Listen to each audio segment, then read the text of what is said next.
Salut à tous, donc on se retrouve pour la troisième vidéo donc de ce récap LEC où je change un petit peu la donne et je vais juste parler de 5 équipes et je parlerai de la semaine 3 et 4 des 5 autres équipes la semaine prochaine.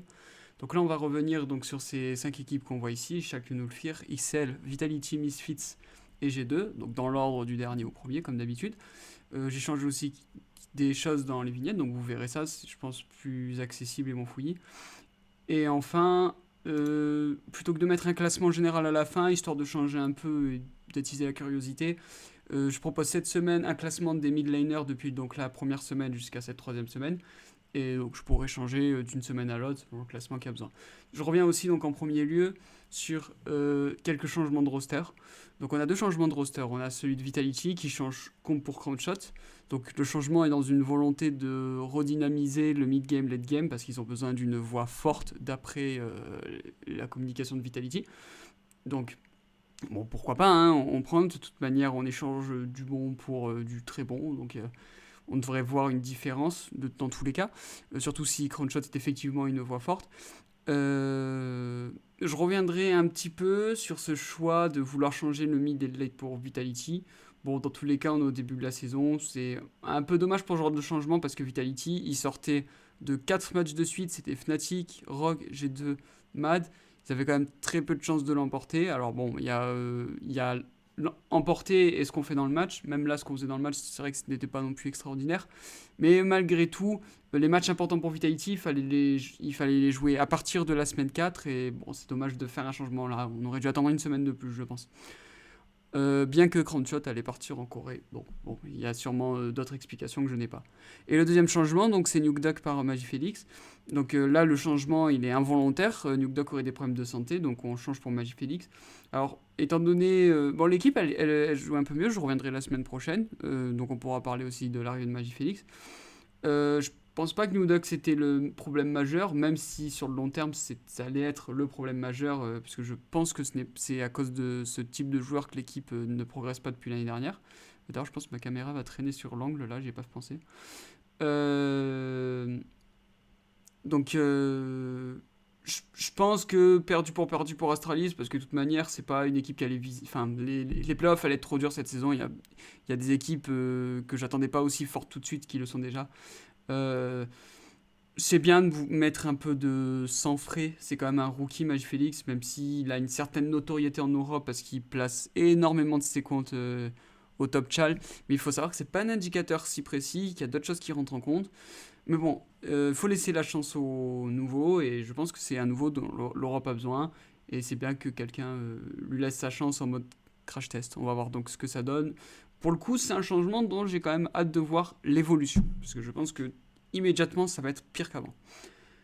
Alors on commence ce récap en premier avec Vitality. Vitality donc qui score 2 défaites, c'était assez attendu au vu des équipes qu'il y a. Surtout que Mad Lions avait besoin de victoires puisqu'il se sabote beaucoup de games. Je pense malgré tout le contenu de Vitality reste très pauvre. C'est je pense la pire semaine, la pire équipe de la troisième semaine. J'ai mis un C un peu punitif pour ça.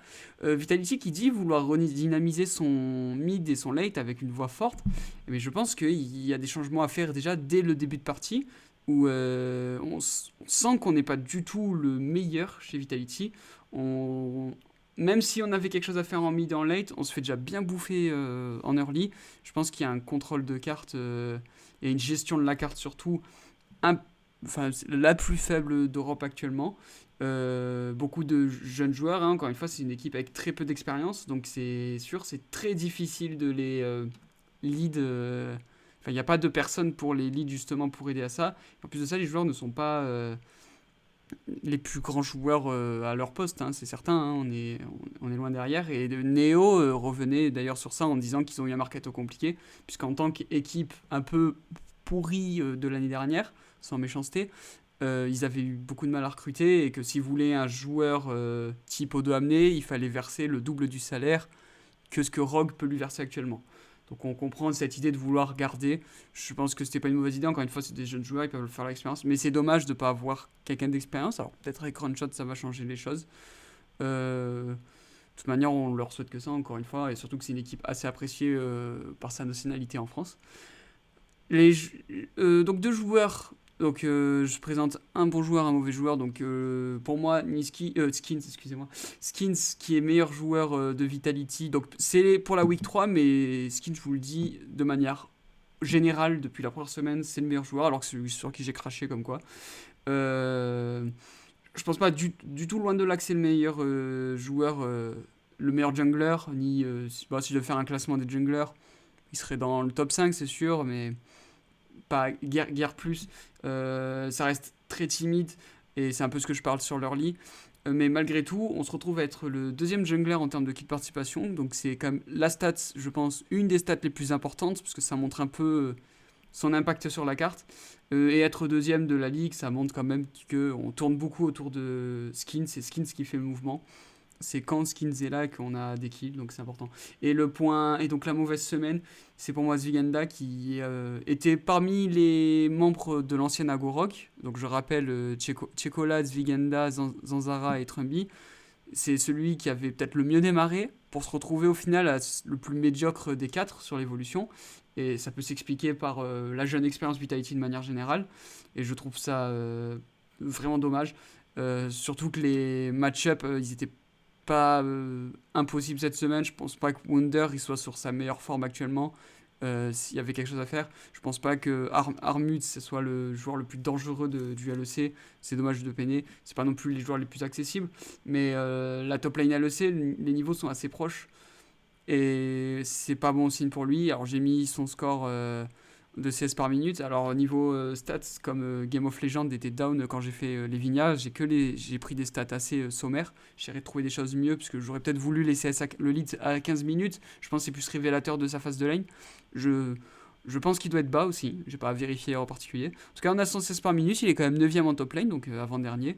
Ça prouve qu'on a quand même des difficultés, mais ce score bas s'explique aussi par le fait que l'équipe perd. Et quand on perd, on a plus de mal à accéder à du farm, surtout en top lane, en fin de partie. Donc c'est pas forcément révélateur. Mais bon, 9ème, c'est quand même une certaine indication. Ensuite, on place Misfits, qui ont un meilleur score que Vitality. Ils sont 8e LEC, notamment grâce à cette première semaine aidante, mais on est finalement sur la même série de défaites.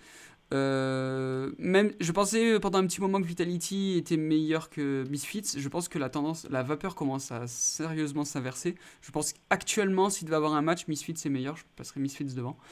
On est quand même sur 2 défaites contre deux équipes dont on va parler après, donc je reviens pas trop. Donc 2 défaites assez logiques quand on voit le niveau. Malgré tout, chez Misfits, ce que je pourrais dire, j'avais dit la semaine dernière que j'aimerais voir Misfits sur quelque chose. On subit, on punit et on gagne. Ce qui, il draftait autour de ça, ça marchait bien. Parce que c'était ce qu'il faisait aussi l'an dernier. J'aimerais voir Misfits sur. On prend quelque chose de proactif et on essaie de gagner des early. Ils ont fait ça. On voit que c'est pas maîtrisé, que par rapport à d'autres équipes LEC, on peut faire mieux. Mais on le fait et on joue le jeu, quoi. On n'est pas à attendre que ça se passe avec notre draft proactif. On joue le jeu mal, on le fait. Donc c'est optimiste pour la progression de l'équipe, puisqu'on rappelle quand même Misfits qu'il y a pas mal de jeunes joueurs. Et au niveau de ces jeunes joueurs, donc je reviens sur 2 de ces jeunes joueurs. En premier, top player, j'ai mis VTO, donc VTO que je critiquais pas mal, qui était pour moi la source du snowball de Misfits, car il se faisait souvent attraper. Alors, j'ai illustré son nombre de morts sur la semaine 3, qui est à 2 morts par partie, contre 2, donc en 2 défaites, c'est ce qui est bien, hein, en moyenne 2 morts par partie sur une défaite, contre 2,43 sur sa moyenne générale. Donc cette semaine, il a baissé, donc il faut dire qu'il était encore plus avant. Donc on voit déjà c'est pas le joueur qui va se faire attraper, c'est pas lui qui est une source d'argent pour l'équipe en face. En tout cas, c'est pas sur lui qu'on développe un snowball. Et c'est positif parce que je pense que c'est ce qu'il n'avait pas chez le joueur. Après, il a eu un de ses 2 mains, Leblanc, et il a quand même montré que c'était globalement une des meilleures Leblanc en Europe. Hein. Il a Zoé Leblanc, moi je remets pas du tout en question. En revanche, sur sa seconde game, je crois qu'il avait Syndra. C'était aussi bien. C'est moins bien que Leblanc Zoé, mais c'était bien. On faisait une bonne performance et VTO a partagé aussi sur Twitter qu'il était content de sa performance. Et je pense que quand on est un jeune joueur dans une équipe qui, de toute manière, est en grande galère, ce qu'il faut montrer, c'est qu'on est le meilleur joueur. Et